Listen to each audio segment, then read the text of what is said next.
வணக்கம், நான் டாக்டர் தீபா லாலன். இன்றைக்கி நம்ம என்ன டாபிக் பற்றி டிஸ்கஸ் பண்ண போகிறோம் அப்படின்னு கேட்டிங்கன்னா, வரிசையாக வந்து பாருங்கள், நம்ம இந்த புரட்டாசி மாத ராசி பலன்கள் தாங்க பார்த்துட்ருக்கோம்.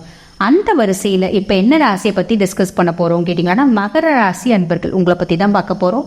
உத்திராடம் 2ஆம் பாதம் முதல் திருவோணம் அவிட்டம் 2ஆம் பாதம் முடிய மகர ராசி அன்பர்கள். பொதுவாகவே மகரம் அப்படின்னாலேங்க உழைக்கும் வர்க்கத்தை சேர்த்தவங்க, உழைச்சி உழைச்சி உழைச்சி பெரிய ஆளாகும். இதுதான் மகரம்.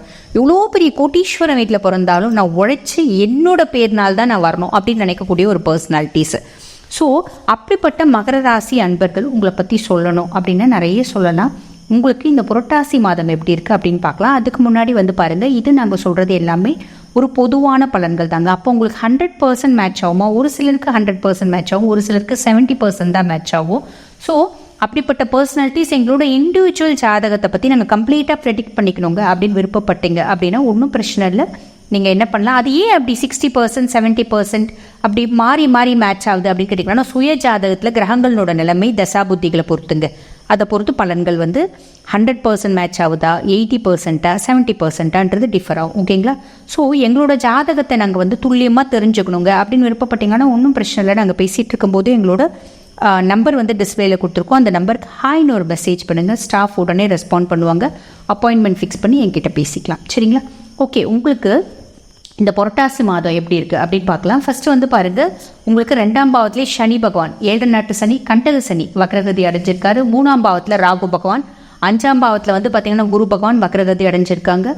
அதாவது 23ஆம் தேதி வக்ரகதி அடைய போகிறாங்க. 6ஆம் பாவத்தில் செவ்வாய் பகவான், 8ல் புதன், துஷ்டானத்தில் புதன் இருக்கார். 9ஆம் பாவம் பாக்கியஸ்தானத்தில் சூரியன் சுக்கிரன் கேது இருக்காங்க. இப்போ 8ல் இருக்க புதன் வந்து பார்த்தீங்கன்னா இந்த புரட்டாசி மாதம் 7ஆம் தேதி 9ஆம் பாவம் பாக்கியஸ்தானத்துக்கு வர்றார். ஸோ புதன் வந்து ஆட்சி பெற்று உட்கார்றார்.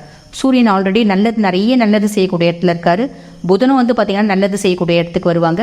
அதுக்கப்புறம் சுக்கிரன் என்ன பண்ணுறாரு, 2ஆம் தேதி வந்து பார்த்தீங்கன்னா 10ஆம் பாவம் தொழில் ஸ்தானத்துக்கு போய் நிறைய நல்லது செய்ய போகிறார். ஸோ இந்த 3 கிரகங்களும் உங்களுக்கு என்னென்ன நல்லது செய்ய போகிறாங்க பார்க்கலாம் வாங்க. பொதுவாக வந்து பாருங்கள், சூரியன் என்ன நல்லது செய்ய போகிறார் அப்படின்னு கேட்டிங்கன்னா, வெளியூர், வெளிநாடு, வெளி மாநிலம், வெளிநாடு, படிக்கிறதுக்காக போகிறோம், தொழிலுக்காக போகிறோம், பிஸ்னஸ்க்காக போகிறோம், அந்த வாய்ப்பை ஏற்படுத்தி கொடுப்பார். அதனால் முன்னேற்றத்தை கொடுப்பார். இது ஒரு பெரிய ப்ளஸ்ஸுங்க. 2வது வந்து பார்த்திங்கன்னா, கொஞ்ச நாளாகவே வந்து பார்த்திங்கன்னா உங்கள் மேலே ஒரு அவப்பேறு, அவதூறு, குற்றச்சாட்டு இதெல்லாம் இருந்துச்சு பார்த்திங்களா, அதெல்லாம் வந்து அப்படியே கம்ப்ளீட்டாக வாஷ் அவுட் ஆகிடும். அந்த காலகட்டம் நம்ம ரொம்ப நாளாக கடன் கொடுத்தவங்க அது திரும்பி வரவே வராது நம்ம முடிவு பண்ணிட்டோம். வாராக்கடன் அப்படின்னு சொல்லுவாங்க. அந்த வாராக்கடன் வசூலாகக்கூடிய காலகட்டம் அப்படின்னு சொல்லலாம். ஜாதகத்தில் வந்து பார்த்திங்கன்னா இந்த 9ல் சூரியன் இருக்கிறது, அது வந்து பார்த்திங்கன்னா காரகோ பாவனாஸ்தி அப்படின்னு சொல்லுவாங்க. அது ஜாதகத்தில் இருக்கிறது. அவர் வந்து பார்த்திங்கன்னா நிறைய வந்து மாறுதல்களை ஏற்படுத்துவார். பொதுவாக இப்போ நம்மளுக்கு இந்த பாக்கியஸ்தானத்தில் இவர் சூரியன் இருக்கிறதுனால என்ன பண்ணுவார் அப்படின்னு கேட்டிங்கன்னா, தந்தையினோட உடல் ஆரோக்கியத்தில் மேம்பாடு அப்படின்றது இருக்கும், திடீர் அதிர்ஷ்டம் அப்படின்றது கிடைக்கும். ஓகேங்களா? ஸோ அப்பா ரீதியாக ஒரு ஹெல்ப்பு, மாமனார் ரீதியாக ஒரு ஹெல்ப்பு, மேலதிகார ரீதியாக ஒரு ஹெல்ப்பு, இதெல்லாம் வரத்துக்கு வாய்ப்பு உண்டுங்க. பொதுவாக வந்து பாருங்கள், இந்த இடத்துல சூரியன் இருக்கிறதால நம்ம ஒரு சின்ன நல்லது செய்யணும். என்ன அப்படின்னு கேட்டிங்கன்னா, ஊனமுற்றவர்கள் இருக்காங்க பார்த்தீங்களா, அவங்களுக்கு உணவு, உடை, நீர் இந்த மாதிரி தானம் பண்ணும். அப்போ என்ன ஆகும்னா, நம்மளுக்கு பித்ரு சம்மந்தப்பட்ட தோஷங்கள் எல்லாம் நிவர்த்தி ஆகும். ஏன்னா அது ஒன்று ஃபாலோ பண்ணிக்கோங்க. நிறைய பேருக்கு குழந்தை பாக்கியம் கிடைக்கிறதுக்கான பிராப்தம் இருக்குது மருத்துவ செலவு மூலியமா. ஓகேங்களா? நிறைய பேருக்கு வரன் கூடி வர்றதுக்கான பிராப்தம் இருக்குது. பேச்சுவார்த்தை புரியுதுங்களா, அது நடத்துறதுக்கான பிராப்தம் இருக்குது. பொதுவாக நம்ம நிறைய திட்டங்கள் வந்து போடுறோம் அப்படின்னா அந்த செயல்படுத்துறதுக்கான காலகட்டம், அதில் வந்து வெற்றிகளும் வந்து நம்ம வந்து குவிக்கக்கூடிய காலகட்டம். நம்ம ஒரு திட்டம் போடுறோம், அதை செயல்படுத்துகிறோம், நிறைய பேருக்கு அது வந்து சக்ஸஸும் ஆகும். ஒரு சில பேருக்கு நெகட்டிவிட்டியும் போய் ஃபெயிலியரும் ஆகும், அது 2வது. பட் நிறைய பேருக்கு சக்ஸஸ் ஆகும். மெஜாரிட்டி வின்ஸ் இல்லைங்களா? இப்போ 10 பேர் திட்டம் போடுறாங்க அப்படின்னா ஒரு 6 பேருக்கு சக்ஸஸ் ஆகும். அப்போ அது சக்ஸஸ் ரேட்டில் நம்ம கொண்டு போயிடலாம். ஓகேங்களா? குழந்தைங்களுக்கு வந்து பார்த்திங்கன்னா மருத்துவ செலவு அப்படின்றது வரும். நிறைய பேருக்கு வந்து பார்த்திங்கன்னா பிள்ளைங்களுக்கு, மகர ராசி அன்பர்கள் பிள்ளைங்களுக்கு வேலை கிடைக்கிறதுக்கான பிராப்தம் உண்டு. இதெல்லாம் சூரியன் ஏற்படுத்துவார். சரி, புதன் பகவான் என்ன பண்ணுவார் அப்படின்னு கேட்டிங்கன்னா, அப்பா பொண்ணு, அம்மா பொண்ணு, அப்பா பையன், அம்மா பையன், முக்கியமாக இந்த அப்பா பொண்ணு பையன் அந்த உறவுகள் வந்து பார்த்திங்கன்னா பலப்படும். பாசம் வந்து அதிகரிக்கும், அந்யோன்யம் அதிகரிக்கும் அப்படின்னு சொல்லலாம். அடுத்து வந்து பார்த்திங்கன்னா தந்தை, அப்பா ரீதியாக தொழிலில் அவருக்கு முன்னேற்றம், மேன்மை, வருமானம் இதெல்லாமே அதிகரிக்கும் அப்படின்னு சொல்லலாம். சரி, ஓகே. படிக்கிற பிள்ளைங்களுக்கு படிப்பு சாதகமாக இருக்குது, பிரச்சனை இல்லை.